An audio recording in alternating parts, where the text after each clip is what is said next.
C'est un plaisir de vous retrouver. Bienvenue à ce journal.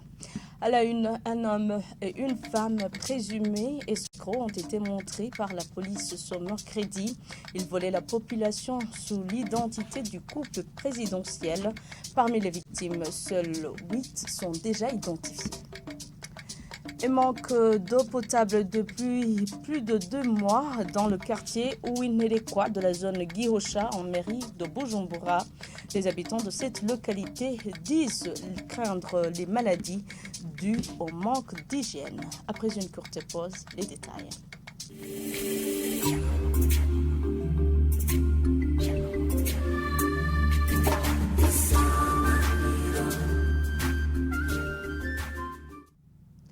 Encore une fois, bienvenue. Nous débutons ce journal avec la page sécurité. 2 escrocs présumés, un homme et une femme, qui volaient la population sous le nom du couple présidentiel ont été montrés par la police ce mercredi. Ces 2 personnes plutôt promettaient maison et autres faveurs et demandaient en contrepartie de l'argent, et ce depuis 2019. Le nombre de victimes connues jusqu'à présent s'élève à 8. Le porte-parole du ministère de la Sécurité publique appelle les autres victimes à les dénoncer pour que la justice puisse faire son travail. Suivez. Ce sont 2 escrocs qui escroquent les gens en leur disant que Sondaïse et Bosco se présentent comme le chef de l'État burundais lui-même. Comment il a fait? Il avait déjà sa propre carte nationale d'identité, et puis il s'est fait confectionner une fausse carte nationale d'identité sur laquelle il a changé de nom en mettant le nom du chef de l'État, Évariste Ndayishimiye. Et il a utilisé cette nouvelle carte nationale d'identité fausse pour créer un compte Lumicash pour permettre des transferts, pour que les victimes, quand ils envoient de l'argent, constatent qu'effectivement l'argent est reçu par un certain qui s'appelle Évariste Ndayishimiye. Il a escroqué beaucoup de gens.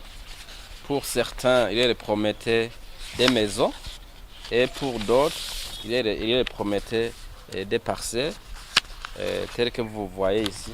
Il a même créé un compte WhatsApp sur lequel il utilise la photo de profil du chef de l'État, donc pour convaincre les victimes de son escroquerie. Il a utilisé son compte pour pouvoir dépouiller les gens de leurs biens. Il lui promettait des parcelles, il lui livrait même des documents avec le nom de son excellence le chef de l'État et sa signature imite. Les enquêteurs ont déjà reçu 8 plaintes des personnes différentes et qui totalisent déjà plus de 50 millions de francs burundais qui avaient été déjà collectés par ces escrocs. Et nous appelons les autres victimes qui auraient été dépouillées par ces 2 escrocs ou leurs collaborateurs pour qu'ils puissent venir porter plainte afin que tout le réseau soit démantelé et que le dossier soit transféré à la justice. Il a même violé une fille de 17 ans, une bonne, en lui promettant qu'il lui a dit qu'elle allait la conduire chez la première dame. Et au lieu de la conduire chez la première dame, il a passé une nuit avec elle dans un hôtel en train de la violer au moins 5 fois. On constate qu'il s'agit de plusieurs crimes qui ont été commis par ces 2 escrocs et éventuellement les collaborateurs qui sont toujours recherchés par la justice. Plus de 2 mois sans eau potable, c'est la situation que vivent les habitants du quartier Ouinerekwa. C'est en zone Girocha de la mairie de Bujumbura. Certains parmi ces habitants disent qu'ils utilisent l'eau de forage non buvable et font de longs trajet pour trouver de l'eau propre. Ils demandent aux concernés de leur fournir de l'eau potable pour se prévenir contre les maladies des mains sales. Jean-Marie Mayonga. Ce manque d'eau potable au quartier Ouinerekwa fait que les gens qui y habitent rencontrent beaucoup de difficultés pour trouver l'endroit où puiser de l'eau. Certains affirment qu'ils viennent de passer plus de 2 mois et d'autres expliquent que si même ils en trouvent dans les robinets, ça ne peut pas durer longtemps. On passe environ 2 mois sans trouver de l'eau dans les robinets. Nous utilisons de l'eau non buvable dans les travaux de nettoyage, lavage et de la cuisson. C'est la boire, nous l'achetons dans les boutiques depuis le mois de février. La question de l'eau reste grave. Même si on a la chance de la trouver, elle ne résiste pas pendant 30 minutes.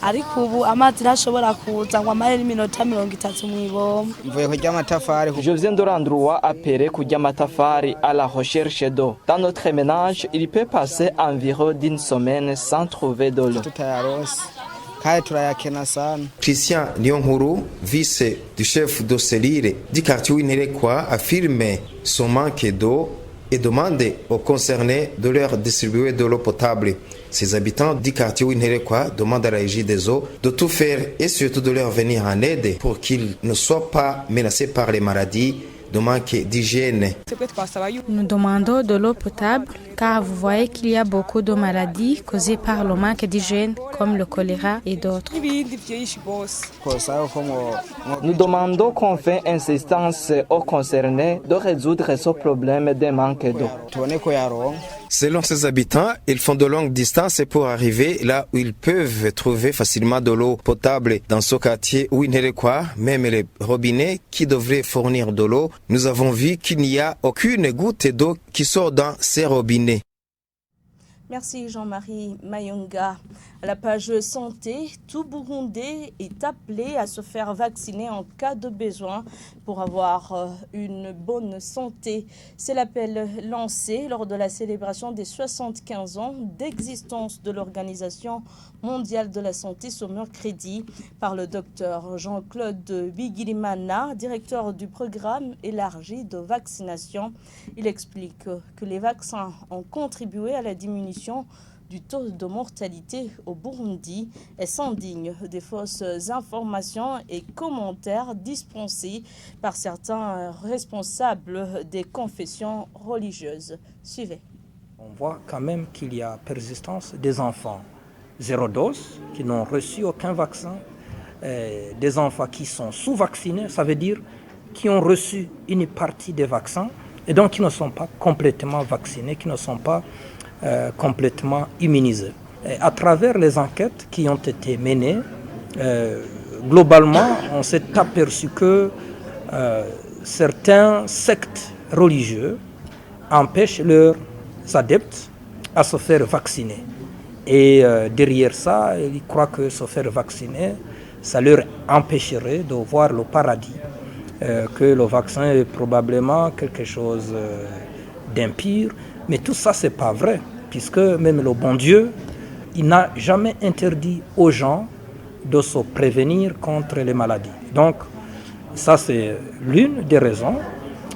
Autre raison, ce sont les rumeurs. Il y a des rumeurs qui peuvent circuler autour d'un vaccin quelconque, et ces rumeurs souvent empêchent aux gens d'adhérer à la vaccination. Les exemples, vous les aurez déjà entendus. Les gens disent, si on me vaccine aujourd'hui, probablement que je mourrai dans 2 ans. Ça s'est dit avec le vaccin Covid, mais vous voyez les gens qui se sont fait vacciner, ils respirent encore.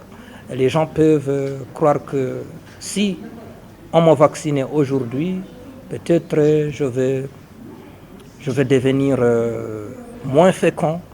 Et tout ça, ce sont des rumeurs.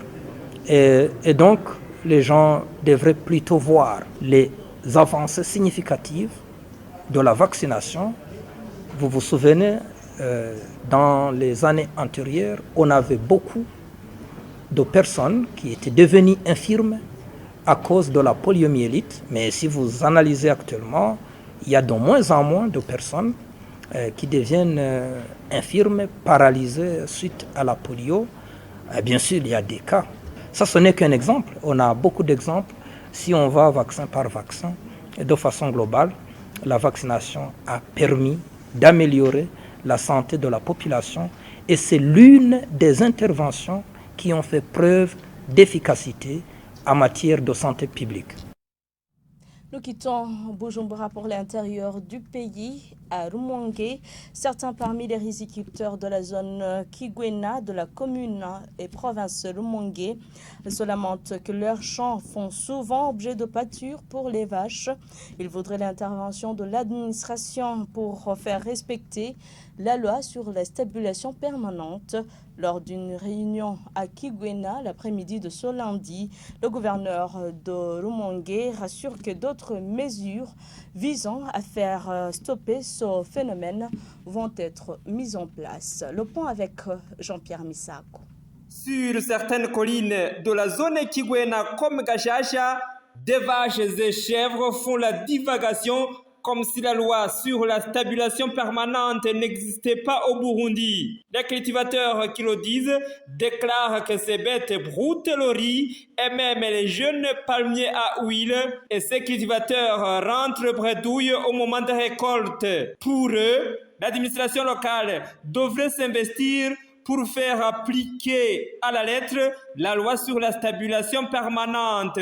Cela préserverait le cultivateur de la famine et éviterait des conflits entre éleveurs et cultivateurs, selon certains cultivateurs qui se sont exprimés. Lors de sa descente à Kigwena l'après-midi de ce lundi, Léonard Nyonsaba, gouverneur de Rumongue, reconnaît que l'amende infligée à toute bête attrapée en train de divaguer n'est pas parvenue à redresser la situation dans certains cas. D'autres mesures contraignantes vont sortir bientôt, a déclaré le gouverneur de Rumongue. Abondant dans le même sens, Augustin Minani, administrateur communal de Rumongue, promet de sanctionner sévèrement tout chef collinaire chez qui des vaches provenant d'autres régions, surtout pendant la saison sèche, seront trouvées sans que rapport relatif soit parvenu à l'autorité communale.